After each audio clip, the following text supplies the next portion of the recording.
Good morning dear students. BA part third year की drawing and painting की आज की क्लास में आज आप सभी का फिर से स्वागत है। पिछले वीडियो में हमने F.N. सूजा, जिनका पूरा नाम मैंने बताया था फ्रांसिस न्यूटन सूजा, के बारे में, उनके जीवन परिचय के बारे में, साथ ही उनकी कला के बारे में ज्ञान प्राप्त किया था। आज के इस वीडियो में हमारे अगले कलाकार हैं सैयद हैदर रज़ा, या शॉर्ट में हम कहें S.H. रज़ा, जिनका पूरा नाम है सैयद हैदर रज़ा। इनके बारे में आज हम इनके जीवन परिचय, साथ ही कला के क्षेत्र में इनका जो योगदान रहा है और इनकी कला आदि के बारे में हम ज्ञान प्राप्त करेंगे। सबसे पहले हम ये देखते हैं कि आप प्रगतिशील कला आंदोलन के प्रमुख सदस्य रहे हैं। सबसे पहले यदि हम पॉइंट लें तो वो आता है प्रगतिशील कला आंदोलन के प्रमुख सदस्य। भारतीय आधुनिक कला परिदृश्य में रज़ा ऐसे कलाकार रहे हैं जिनके बिना यदि हम भारतीय आधुनिक कला की बात करें तो वह अपूर्ण रह जाती है, या हम ये कहें कि उनके बिना भारतीय आधुनिक कला ही अपूर्ण है। आधुनिक भारतीय चित्रकला में रज़ा का वही स्थान है जो पश्चिम में सूजा का रहा है। यानी हम आधुनिक कला में यदि पाश्चात्य स्तर पर बात करें तो सूजा का सर्वप्रथम स्थान आता है, किंतु जब भारतीय क्षेत्र पर या भारतीय स्तर पर हम बात करें तो रज़ा का भी वही स्थान है जो कि पश्चिमी कलाओं में सूजा का रहा है। रज़ा प्रोग्रेसिव आर्टिस्ट ग्रुप के संस्थापक सदस्य थे आरा, और इन्हीं के प्रयासों से आरा भी कलाकार थे, जिनके बारे में हम अगले वीडियो में ज्ञान प्राप्त करेंगे। आरा और इन्हीं के यानी रज़ा के प्रयासों से भारतीय आधुनिक कला आंदोलन ने जोर पकड़ा था। रज़ा ने भारतीय परंपरा और संस्कृति को अपने चित्रों के माध्यम से जीवंत बनाया है। रज़ा की प्रकृति के उन्मुक्त वैभव की ओर आकर्षण रहा। रज़ा का जो प्रमुख आकर्षण है वह किस तरफ रहा? प्रकृति का जो सौंदर्य है उसके प्रति उनका आकर्षण अधिक रहा। आपकी कलाकृतियों में मात्र आकर्षण का अंधानुकरण ही नहीं मिलता, बल्कि उसकी अनुभूति अपनी ही धारणा शक्ति से प्रेरित होकर एक नई गतिशीलता के प्रभाव में नए संदर्भों को जन्म देता है। रज़ा के चित्रों में प्रकृति का सौंदर्य है, विकसित परिप्रेक्ष्य है, यथार्थ के संपर्क में, जो कि यथार्थ के संपर्क में अधिक प्राणवान बन पड़ा है। इनकी बुद्धि जैसे जैसे प्रखर होती गई वैसे वैसे नई अनुभूति की सारगर्भित गहराई में प्रविष्ट होती चली गई। तो इनकी जो भ्रांति थी वह मिट गई और रज़ा को ये अनुभव हुआ कि प्रकृति चेतना शून्य नहीं है। प्रकृति चेतना शून्य नहीं है, बल्कि नैसर्गिक सुषमा का एक अस्तित्व है, सत्य का उद्गम है, जिसमें हृदयगत भावनाओं का समावेश हो सकता है। इसके बाद हम इनके जन्म और जीवन परिचय का ज्ञान करेंगे।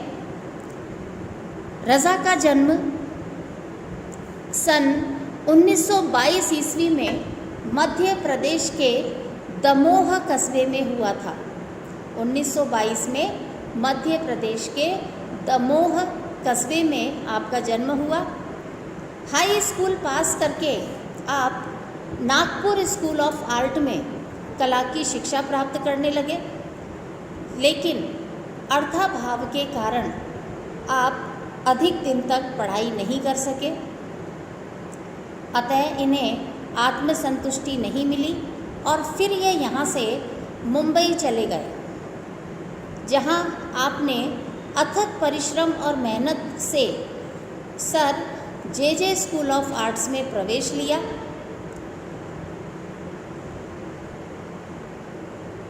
और अत्यंत कठिनाइयों में संघर्ष करते हुए फाइन आर्ट्स का डिप्लोमा यहाँ से प्राप्त किया।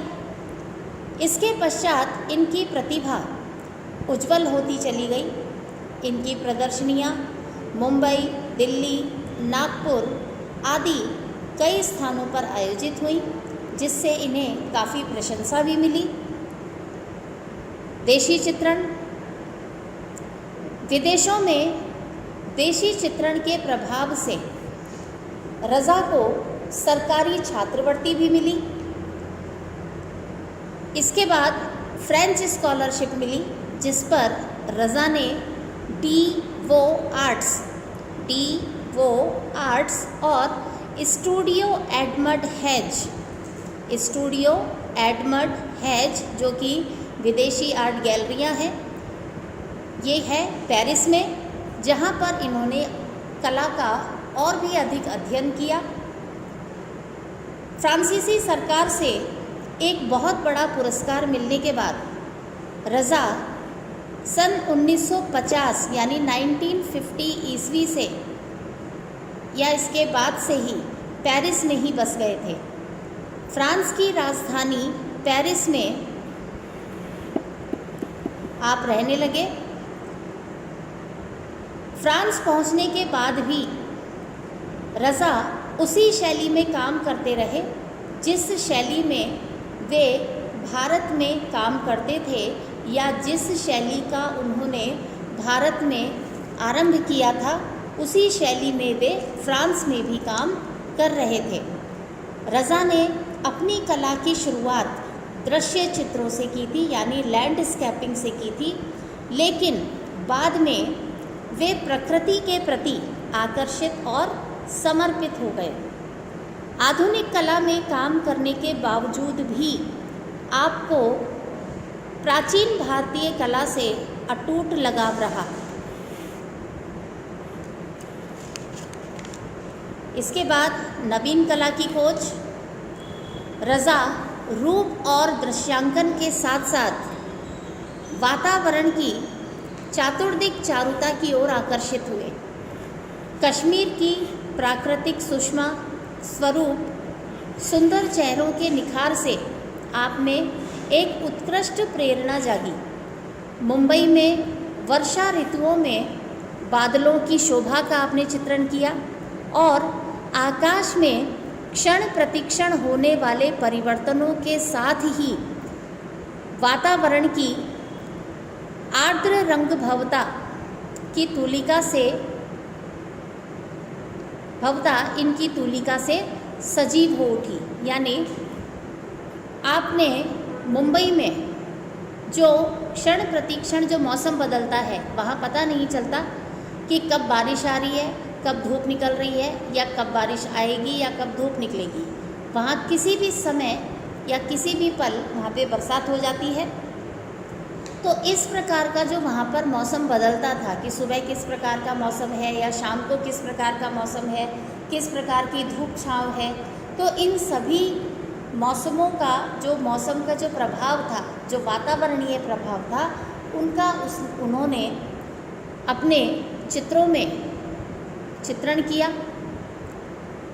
दृश्य चित्रों के अतिरिक्त ग्रामीण और नागरिक सामाजिकता के आपने कई चित्र बनाए।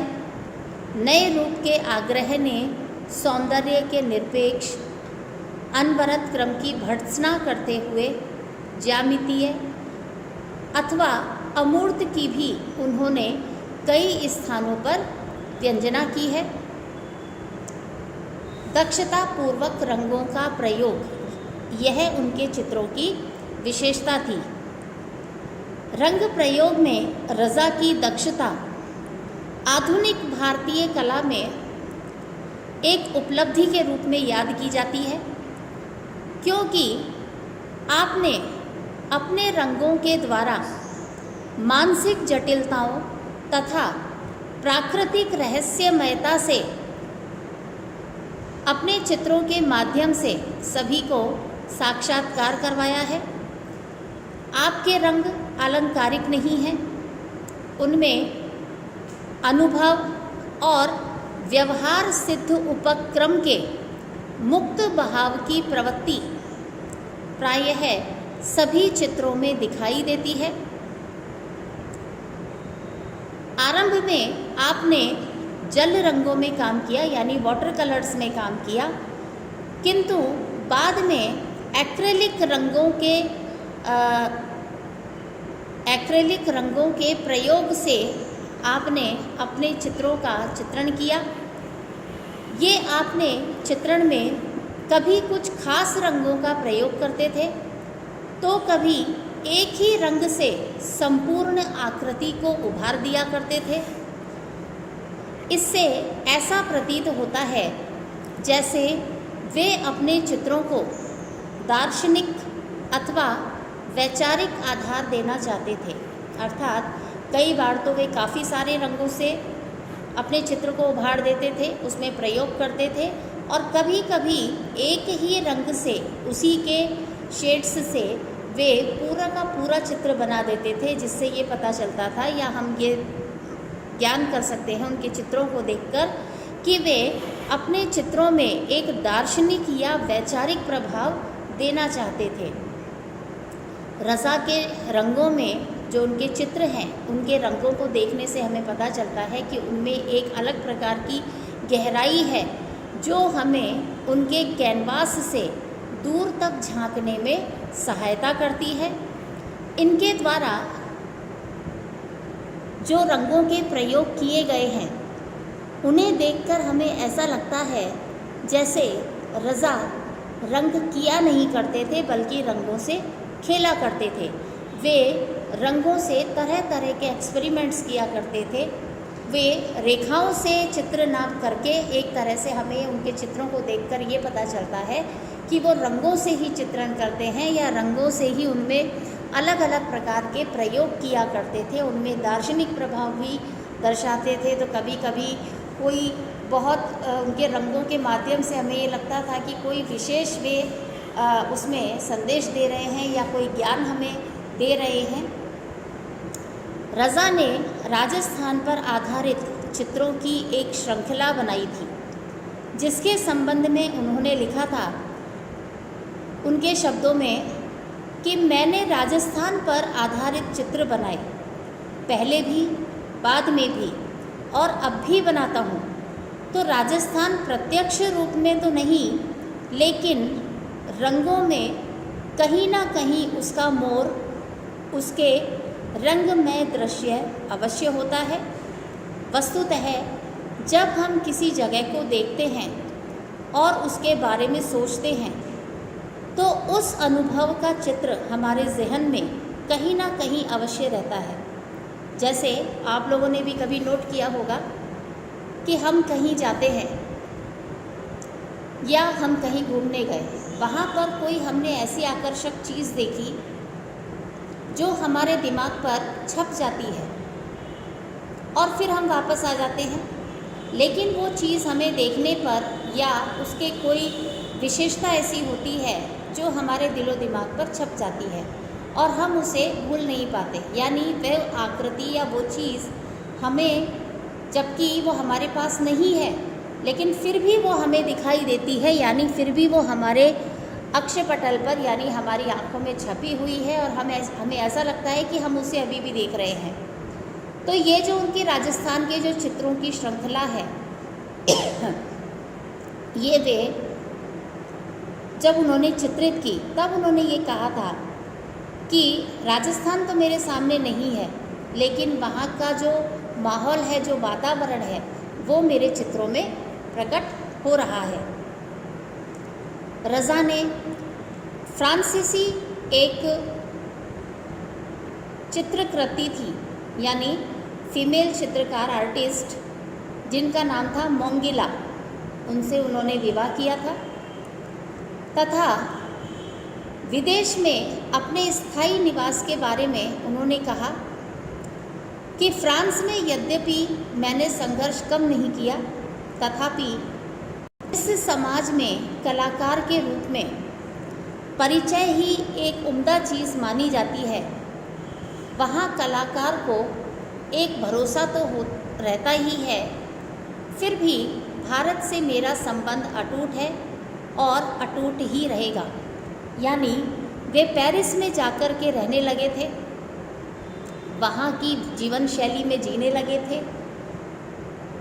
उन्होंने एक विदेशी महिला जो कि खुद भी एक चित्रकार थी, फीमेल आर्टिस्ट थी, उनसे उन्होंने विवाह किया।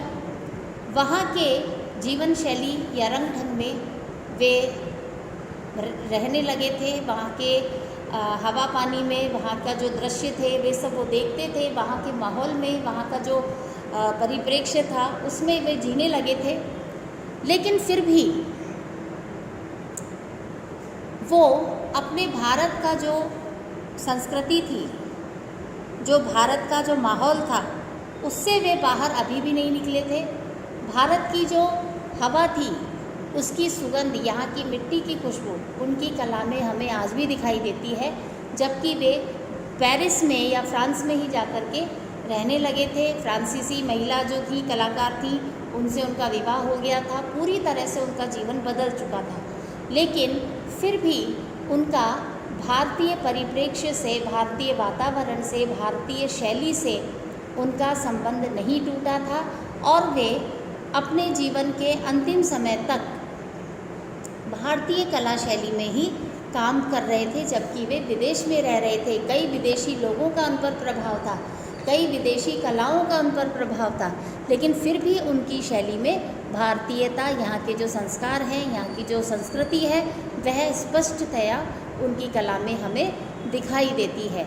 यहाँ के जो क्षेत्र हैं, जिस प्रकार मैंने बताया कि राजस्थानी जो चित्रों की, यहाँ के लैंडस्केप की उन्होंने पूरी एक श्रृंखला तैयार कर दी थी, इसी प्रकार से उन्होंने कई भारतीय क्षेत्रों के चित्र बनाए, जिनमें उन्होंने कई रंगों के माध्यम से प्रयोग किया, अपनी दार्शनिकता दिखाई, अपने विचार वहाँ के प्रति उन्होंने प्रदर्शित किए, जिससे ये हमें पता चलता है कि वे विदेश में रहने के बावजूद भी अपने भारत से दूर नहीं थे। भारत उनके जीवन में रचा हुआ था, रमा हुआ था और वहीं से संबंधित वे अपनी कलाओं में नित्य प्रतिदिन प्रयोग किया करते थे।